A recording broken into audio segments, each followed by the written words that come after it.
Bienvenidos. Esto es En Comunión. Hoy compartiremos el mensaje del Santo Padre Francisco para la Quinta Jornada Mundial de los Pobres, que se celebra el 14 de noviembre de 2021, que corresponde al domingo 33 del tiempo ordinario. Toma el lema del Evangelio según San Marcos: a los pobres los tienen siempre con ustedes. Comencemos. Queridos hermanos, a los pobres los tienen siempre con ustedes. Jesús pronunció estas palabras en el contexto de una comida en Betania, en casa de un tal Simón, llamado el leproso, unos días antes de la Pascua. Según narra el evangelista, una mujer entró con un frasco de alabastro lleno de un perfume muy valioso y lo derramó sobre la cabeza de Jesús. Ese gesto suscitó gran asombro y dio lugar a dos interpretaciones diversas. La primera fue la indignación de algunos de los presentes, entre ellos los discípulos que, considerando el valor del perfume, unos 300 denarios, equivalentes al salario anual de un obrero, pensaron que habría sido mejor venderlo y darlo recaudado a los pobres. Según el Evangelio de Juan, fue Judas quien se hizo intérprete de esta opinión. ¿Por qué no se ha vendido este perfume por 300 denarios para darlos a los pobres? Y el evangelista señala: esto no lo dijo porque le importaran los pobres, sino porque era ladrón y, como tenía la bolsa del dinero en común, robaba de lo que echaban en ella. No es casualidad que esta dura crítica salga de la boca del traidor, es la prueba de que quienes no reconocen a los pobres traicionan la enseñanza de Jesús y no pueden ser sus discípulos. A este respecto, recordamos las contundentes palabras de Orígenes. Judas parecía preocuparse por los pobres. Si ahora todavía hay alguien que tiene la bolsa de la iglesia y habla a favor de los pobres como Judas, pero luego toma lo que ponen dentro, entonces, que tenga su parte junto a Judas. La segunda interpretación la dio el propio Jesús y permite captar el sentido profundo del gesto realizado por la mujer. Él dijo: déjenla. ¿Por qué la molestan? Ha hecho una obra buena conmigo. Jesús sabía que su muerte estaba cercana y vio en ese gesto la anticipación de la unción de su cuerpo sin vida antes de ser depuesto en el sepulcro. Esta visión va más allá de cualquier expectativa de los comensales. Jesús les recuerda que el primer pobre es Él, el más pobre entre los pobres, porque los representa a todos. Y es también en nombre de los pobres, de las personas solas, marginadas y discriminadas, que el Hijo de Dios aceptó el gesto de aquella mujer. Ella, con su sensibilidad femenina, demostró ser la única que comprendió el estado de ánimo del Señor. Esta mujer anónima inauguró la significativa presencia de las mujeres que participan en el momento culminante de la vida de Cristo: su crucifixión, muerte y sepultura, y su aparición como resucitado. Las mujeres, tan a menudo discriminadas y mantenidas al margen de los puestos de responsabilidad en las páginas de los evangelios, son, en cambio, protagonistas en la historia de la revelación. Y es elocuente la expresión final de Jesús, que asoció a esta mujer a la gran misión evangelizadora. Les aseguro que, para honrar su memoria, en cualquier parte del mundo donde se proclame la buena noticia se contará lo que ella acaba de hacer conmigo. Esta fuerte empatía entre Jesús y la mujer, y el modo en que le interpretó su unción, en contraste con la visión escandalizada de Judas y de los otros, abre un camino fecundo de reflexión sobre el vínculo inseparable que hay entre Jesús, los pobres y el anuncio del Evangelio. El rostro de Dios que él revela, de hecho, es el de un padre para los pobres y cercano a los pobres. Toda la obra de Jesús afirma que la pobreza no es fruto de la fatalidad, sino un signo concreto de su presencia entre nosotros. No lo encontramos cuando y donde quisiéramos, sino que lo reconocemos en la vida de los pobres, en su sufrimiento e indigencia, en las condiciones a veces inhumanas en las que se ven obligados a vivir. No me canso de repetir que los pobres son verdaderos evangelizadores porque fueron los primeros en ser evangelizados y llamados a compartir la bienaventuranza del Señor y su reino.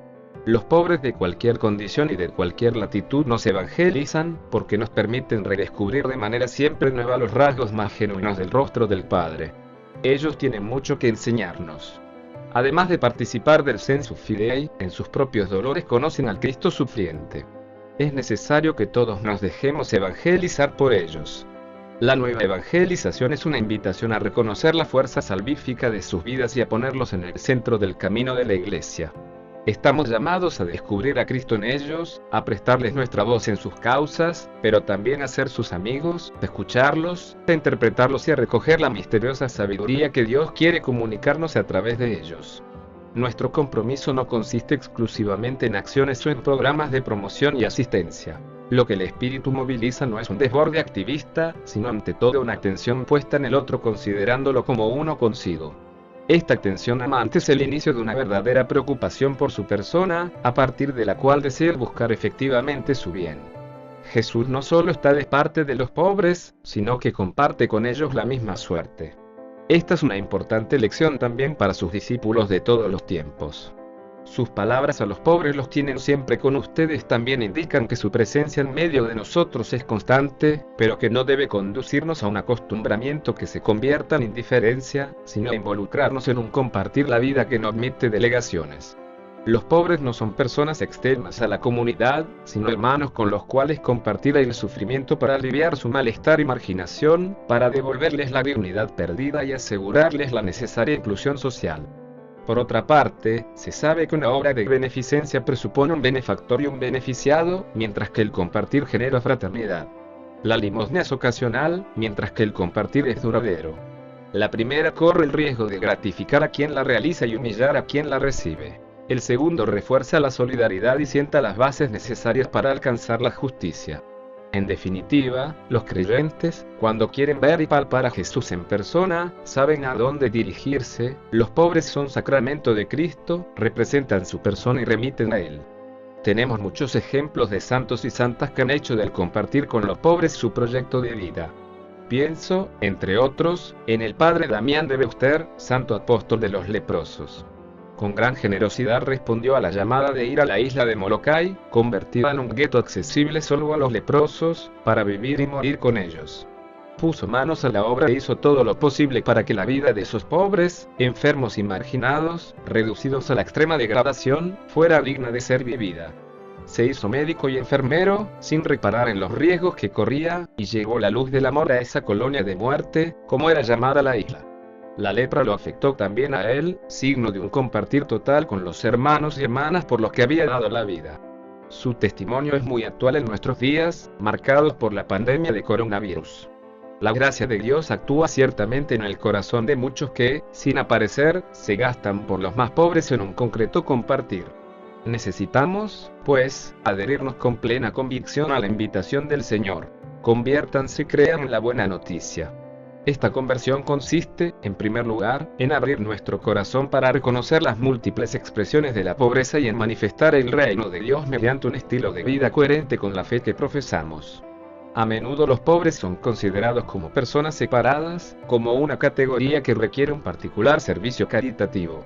Seguir a Jesús implica, en este sentido, un cambio de mentalidad, es decir, acoger el reto de compartir y participar. Convertirnos en sus discípulos implica la opción de no acumular tesoros en la tierra, que dan la ilusión de una seguridad en realidad frágil y efímera. Por el contrario, requiere la disponibilidad para liberarse de todo vínculo que impida alcanzar la verdadera felicidad y bienaventuranza, para reconocer lo que es duradero y que no puede ser destruido por nada ni por nadie. La enseñanza de Jesús también en este caso va a contracorriente, porque promete lo que solo los ojos de la fe pueden ver y experimentar con absoluta certeza. Y todo el que deje casas, hermanos, hermanas, padre, madre, hijos o campos por mi causa, recibirá 100 veces más y heredará la vida eterna. Si no se elige convertirse en pobres de las riquezas efímeras, del poder mundano y de la vanagloria, nunca se podrá dar la vida por amor. Se vivirá una existencia fragmentaria, llena de buenos propósitos, pero ineficaz para transformar el mundo. Se trata, por tanto, de abrirse con decisión a la gracia de Cristo, que pueda hacernos testigos de su caridad sin límites y devolverle credibilidad a nuestra presencia en el mundo. El Evangelio de Cristo impulsa a estar especialmente atentos a los pobres y pide reconocer las múltiples y demasiadas formas de desorden moral y social que generan siempre nuevas formas de pobreza. Parece que se está imponiendo la idea de que los pobres no solo son responsables de su condición, sino que constituyen una carga intolerable para un sistema económico que pone en el centro los intereses de algunas categorías privilegiadas. Un mercado que ignora selecciona los principios éticos crea condiciones inhumanas que se abaten sobre las personas que ya viven en condiciones precarias.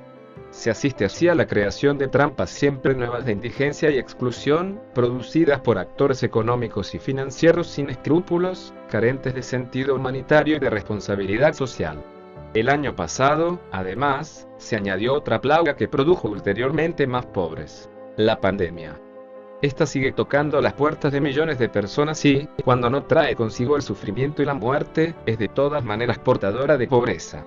Los pobres han aumentado desproporcionadamente y, por desgracia, seguirán aumentando en los próximos meses. Algunos países, a causa de la pandemia, están sufriendo gravísimas consecuencias, de modo que las personas más vulnerables están privadas de los bienes de primera necesidad. Las largas filas frente a los comedores para los pobres son el signo tangible de este deterioro. Una mirada atenta exige que se encuentren las soluciones más adecuadas para combatir el virus a nivel mundial, sin apuntar a intereses partidistas. En particular, es urgente dar respuestas concretas a quienes padecen el desempleo, que golpea dramáticamente a muchos padres de familia, mujeres y jóvenes. La solidaridad social y la generosidad de la que muchas personas son capaces, gracias a Dios, unidas a proyectos de promoción humana a largo plazo, están aportando y aportarán una contribución muy importante en esta coyuntura. Sin embargo, permanece abierto el interrogante, que no es obvio en absoluto. ¿Cómo es posible dar una solución tangible a los millones de pobres que a menudo solo encuentran indiferencia, o incluso fastidio, como respuesta? ¿Qué camino de justicia es necesario recorrer para que se superen las desigualdades sociales y se restablezca la dignidad humana, tantas veces pisoteada? Un estilo de vida individualista es cómplice en la generación de pobreza, y a menudo descarga sobre los pobres toda la responsabilidad de su condición. Sin embargo, la pobreza no es fruto del destino sino consecuencia del egoísmo. Por lo tanto, es decisivo dar vida a procesos de desarrollo en los que se valoren las capacidades de todos, para que la complementariedad de las competencias y la diversidad de las funciones den lugar a un recurso común de participación. Hay muchas pobrezas de los ricos que podrían ser curadas por la riqueza de los pobres, si solo se encontraran y se conocieran. Ninguno es tan pobre que no pueda dar algo de sí mismo en la reciprocidad. Los pobres no pueden ser solo los que reciben. Hay que ponerlos en condiciones de poder dar, porque saben bien cómo corresponder. ¿Cuántos ejemplos de compartir están ante nuestros ojos? Los pobres nos enseñan a menudo la solidaridad y el compartir. Es cierto, son personas a las que les falta algo, frecuentemente les falta mucho e incluso lo necesario, pero no les falta todo, porque conservan la dignidad de hijos de Dios que nada ni nadie les puede quitar. Por eso se requiere un enfoque diferente de la pobreza. Es un reto que los gobiernos y las instituciones mundiales deben afrontar con un modelo social previsor, capaz de responder a las nuevas formas de pobreza que afectan al mundo y que marcarán las próximas décadas de forma decisiva. Si se margina a los pobres, como si fueran los culpables de su condición, entonces el concepto mismo de democracia se pone en crisis y toda política social se vuelve un fracaso. Con gran humildad deberíamos confesar que en lo referente a los pobres somos a menudo incompetentes. Se habla de ellos en abstracto, nos detenemos en las estadísticas y se piensa en provocar conmoción con algún documental. La pobreza, por el contrario, debería suscitar una planificación creativa que permita aumentar la libertad efectiva para poder realizar la existencia con las capacidades propias de cada persona. Pensar que la libertad se concede e incrementa por la posesión de dinero es una ilusión de la que hay que alejarse. Servir eficazmente a los pobres impulsa la acción y permite encontrar los medios más adecuados para levantar y promover a esta parte de la humanidad, demasiadas veces anónima y sin voz, pero que tiene impresa en sí el rostro del Salvador que pide ayuda. A los pobres los tienen siempre con ustedes. Es una invitación a no perder nunca de vista la oportunidad que se ofrece de hacer el bien. En el fondo se puede entrever el antiguo mandato bíblico. Si hubiese un hermano pobre entre los tuyos, no seas inhumano ni le niegues tu ayuda a tu hermano el pobre. Por el contrario, tiéndele la mano y préstale lo que necesite, lo que le falte. Le prestarás, y no de mala gana, porque por eso el Señor, tu Dios, te bendecirá en todo lo que hagas y emprendas. Ya que no faltarán pobres en la tierra. El apóstol Pablo se sitúa en la misma línea cuando exhorta a los cristianos de sus comunidades a socorrer a los pobres de la primera comunidad de Jerusalén y a hacerlo no de mala gana ni por obligación, porque Dios ama a quien da con alegría. No se trata de aliviar nuestra conciencia dando alguna limosna, sino más bien de contrastar la cultura de la indiferencia y la injusticia con la que tratamos a los pobres. En este contexto también es bueno recordar las palabras de San Juan Crisóstomo. El que es generoso no debe pedir cuentas de la conducta, sino solo mejorar la condición de pobreza y satisfacer la necesidad. El pobre solo tiene una defensa, su pobreza y la condición de necesidad en la que se encuentra. No le pidas nada más. Pero aunque fuese el hombre más malvado del mundo, si le falta el alimento necesario, librémosle del hambre. El hombre misericordioso es un puerto para quien está en necesidad.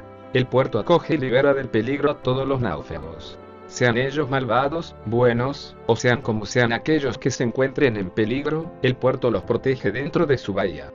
Por tanto, también tú, cuando veas en tierra a un hombre que ha sufrido el naufragio de la pobreza, no juzgues, no pidas cuentas de su conducta, sino libéralo de la desgracia. Es decisivo que se aumente la sensibilidad para comprender las necesidades de los pobres, en continuo cambio como lo son las condiciones de vida. De hecho, hoy en día, en las zonas económicamente más desarrolladas del mundo, se está menos dispuestos que en el pasado a enfrentarse a la pobreza. El estado de relativo bienestar al que se está acostumbrado se hace más difícil aceptar sacrificios y privaciones. Se es capaz de todo, con tal de no perder lo que ha sido fruto de una conquista fácil. Así, se cae en formas de rencor, de nerviosismo espasmódico, de reivindicaciones que llevan al miedo, a la angustia y, en algunos casos, a la violencia. Este no ha de ser el criterio sobre el que se construya el futuro. Sin embargo, estas también son formas de pobreza de las que no se puede apartar la mirada. Debemos estar abiertos a leer los signos de los tiempos que expresan nuevas modalidades de cómo ser evangelizadores en el mundo contemporáneo. La ayuda inmediata para satisfacer las necesidades de los pobres no debe impedirnos ser previsores a la hora de poner en práctica nuevos signos del amor y de la caridad cristiana como respuesta a las nuevas formas de pobreza que experimenta la humanidad de hoy. Deseo que la Jornada Mundial de los Pobres, que llega a su quinta edición, arraigue cada vez más en nuestras iglesias locales y se abra un movimiento de evangelización que en primera instancia salga al encuentro de los pobres, allí donde estén. No podemos esperar a que llamen a nuestra puerta, es urgente que vayamos nosotros a encontrarlos en sus casas, en los hospitales y en las residencias asistenciales, en las calles y en los rincones oscuros donde a veces se esconden, en los centros de refugio y acogida. Es importante entender cómo se sienten, qué perciben y qué deseos tienen en el corazón. Hagamos nuestras las apremiantes palabras de Don Primo Mazzolari. Quisiera pedirles que no me pregunten si hay pobres, quiénes son y cuántos son, porque temo que tales preguntas representen una distracción o el pretexto para apartarse de una indicación precisa de la conciencia y del corazón. Nunca he contado a los pobres, porque no se pueden contar. A los pobres se les abraza, no se les cuenta. Los pobres están entre nosotros. Qué evangélicos sería si pudiéramos decir con toda verdad: también nosotros somos pobres, porque sólo así lograremos reconocerlos realmente y hacerlos parte de nuestra vida e instrumentos de salvación. Roma, San Juan de Letrán, 13 de junio de 2021, Memoria litúrgica de San Antonio de Padua. Francisco. Cada domingo a misa y que Dios te bendiga. Comparte el video, suscríbete, pon un like.